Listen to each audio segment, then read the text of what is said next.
अस्सलाम वालेकुम। कहानी घर में आप सबको खुश आमदीद। बड़ी मेहरबानी, बहुत शुक्रिया, आपने मेरी पहली कहानी को पसंद किया। और आपके गिर्द भी बहुत सारी ऐसी कहानियाँ मौजूद होगी जिनके बारे में आप बताना चाहें तो ज़रूर मेरे साथ दीजिएगा। और मुझे आपकी कहानी का और आपके मैसेज का इंतज़ार रहता है। आपने ज़रूर बताना है कि आपको मेरी कहानियाँ कैसी लग रही हैं, और ये मेरा यूट्यूब चैनल कहानी घर आप कैसा देख रहे हैं, और इसमें किस तरह की कहानियाँ आप देखना और सुनना चाहते हैं। आज की कहानी भी मेरी एक साथी की कहानी है, और जनाब कहीं दूर की बात नहीं है, मेरे साथ थी और आज पराए देश में हैं, बहुत खुशहाल ज़िंदगी गुजार रही हैं। नाम मैं बदल रहा हूँ ताकि जनाब उनके हवाले से ज़्यादा बातें लोगों तक ना पहुँच सकें, क्योंकि किरदार मुख्तलिफ हम कर सकते हैं लेकिन कहानी तो नहीं बदली जा सकती। तो मेरी एक साथी थी जिनका नाम था शुमाइला। शुमाइला ने मेरे साथ रेडियो में करियर में मेरे साथ इकट्ठे काम किया, और एक गरीब घराने से उनका ताल्लुक़ था। उनके घर में उनके 4-5 बहन भाई थे जो कि उनसे छोटे थे, और वो सबसे बड़ी थी। वालिद एक जगह मुलाजमत करते थे, छोटी सी नौकरी थी, एक छोटा सा उन्हें घर मिला हुआ था जिसमें वो रहते थे। और घर का गुजर बसर बहुत मुश्किल था, जिसकी वजह से शुमाइला को भी काम करना पड़ता था, और अच्छी आवाज़ अच्छी सूरत होने की वजह से उसे मीडिया में काम मिल रहा था और वह काम कर रही थी। और कहानी कहाँ से शुरू होती है शुमाइला की कामयाबी की। शुमाइला को एक प्रोग्राम दिया गया जिसमें उसने इंटरव्यू करना था एक एम्बेसी के लोगों का, और लोगों तक मालूमात पहुंचानी थी कि वो एम्बेसी किस तरह से आपको वीज़ा दे सकती है और वहाँ पे आने का क्या तरीका होगा। वो प्रोग्राम करने के बाद जब वहाँ पे बैठे चाय पी रहे थे, हम वहीं मौजूद थे, तो उस वक्त शुमाइला को कहा गया कि आपकी शक्ल अच्छी है, आप अच्छा बोल लेती हैं, आप बात को अच्छे अंदाज से दूसरों तक पहुंचा सकती हैं, क्या आप हमारे साथ हमारी एम्बेसी में काम करना चाहेंगी। ये बात सुननी थी। शुमाइला के चेहरे की मुस्कान दीदनी थी, और उसने फ़ौरन हाँ कर दी, बगैर से इससे पूछे कि जनाब उसके वालिदैन क्या कहेंगे, उसके घर वाले क्या कहेंगे। उसने फ़ौरी तौर पे हाँ कर दी और कहा कि मैं इस नौकरी के लिए तैयार हूँ। अभी कुछ ही दिन गुजरे और उसके बाद जनाब उसने वो नौकरी ज्वाइन कर ली, और ज़िंदगी के हालात वाक़यात बदलने लगे। अब वो रेडियो में कभी शाम के प्रोग्राम में आती और कभी बहुत सुबह का प्रोग्राम करती, और अपनी ज़िंदगी के हवाले से और अपनी जॉब के हवाले से बताती कि जनाब ये मैंने काम किया है और ये मेरी वहाँ पे ड्यूटी है, और बड़ी खुशी से इजहार करती। एक बात मैं आपको इस कहानी के आगाज़ में बता दूं कि शुमाइला जो है ना, उसके बैग में हमेशा कुछ ना कुछ खाने को ज़रूर मौजूद होता था। कोई टॉफ़ी है, फ्रूट है, खाना है।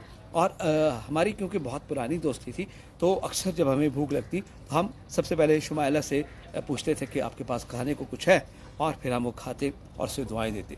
कि वही दुआएं थी जिसकी वजह से उसकी ज़िंदगी बदल चुकी थी।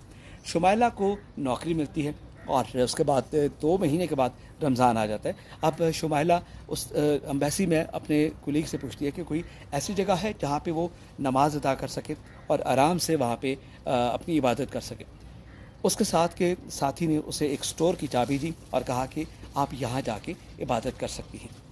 शुमाइला वहाँ पे इबादत कर रही थी, और होता क्या है, शुमाइला अभी नमाज़ पढ़ रही थी कि वहाँ पे दरवाज़ा खुलने की आवाज़ आई।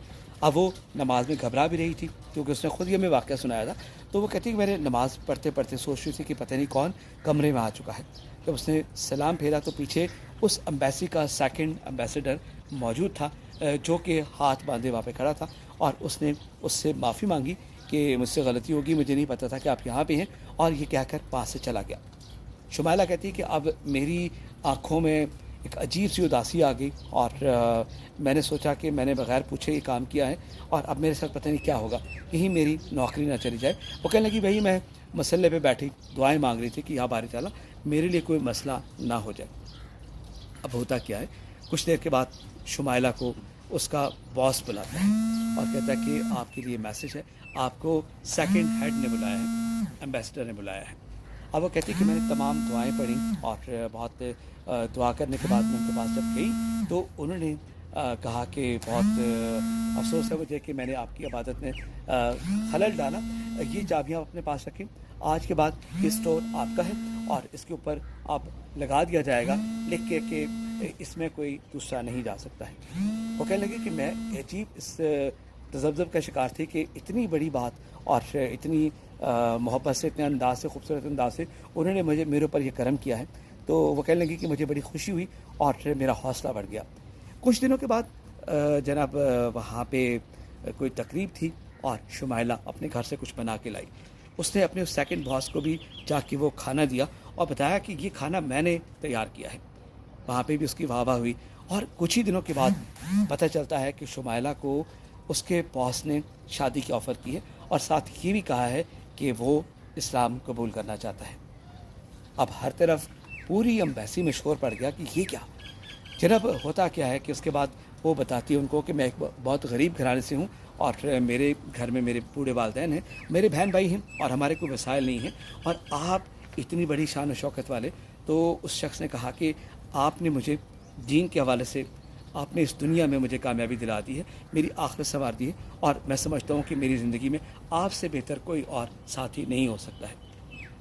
यूँ वो साहब जो है वो कहते हैं कि मैं आपसे जैसे भी आपके हालात हैं मैं शादी करने के लिए तैयार हूँ और वो इस्लाम कबूल कर लेते हैं। कुछ ही अरसे के बाद पता चलता है कि शुमाइला और उसका ख़ानदान बैरून मुल्क चले गए हैं। अब शुमाइला बहुत अरसे के बाद कभी बीच में आए तो अपने दोस्तों से रब्ता करती है, अपनी ज़िंदगी की खुशगवार कहानी सुनाती है और उसके वो अंग्रेज़ बच्चे जिनको देख के लोग खुश होते हैं और वो बताती है कि मेरा खावंद मेरा कितना ख्याल करता है और मेरे ख़ानदान का कितना ख्याल करता है। आप ये देखिए कि ज़िंदगी में कभी कभी ऐसा मोड़ भी आता है कि आपकी एक नेकी आपकी ज़िंदगी बदल देती है और देखते ही देखते आप दुनिया की अमीर तरीन हसीन तरीन और खूबसूरत तरीन ज़िंदगी में आ जाती हैं और आपको लगता है कि आप कामयाब हो गए हैं। लेकिन उसके पीछे आपकी कामयाबी के पीछे सबसे बड़ा राज ये होता है कि आप अपनी मेहनत, अल्लाह पे तवक्कुल और मोहब्बत बांटने वाले और रिस्क बांटने वाले हैं। आपको कैसी लगी शुमाइला की कहानी? कभी मुलाकात हुई, कभी ज़िंदगी ने साथ दिया, शुमाइला यहाँ पे आई तो मैं उनसे आपकी मुलाकात भी करवाऊँगा। अगर आपके पास भी ऐसी कोई कहानी है, कोई बात है, कोई आप समझते हैं कि चीज़ ऐसी है जो कि आप इस प्लेटफॉर्म से कहानी घर में शामिल करना चाहें तो ज़रूर बताइएगा। अपना ख्याल रखिएगा, दुआ मोहब्बतों में याद रखिएगा। कहानी घर से आसिफ महमूद को दीजिए इजाज़त। मेरी जानिब से अल्लाह निगहबान।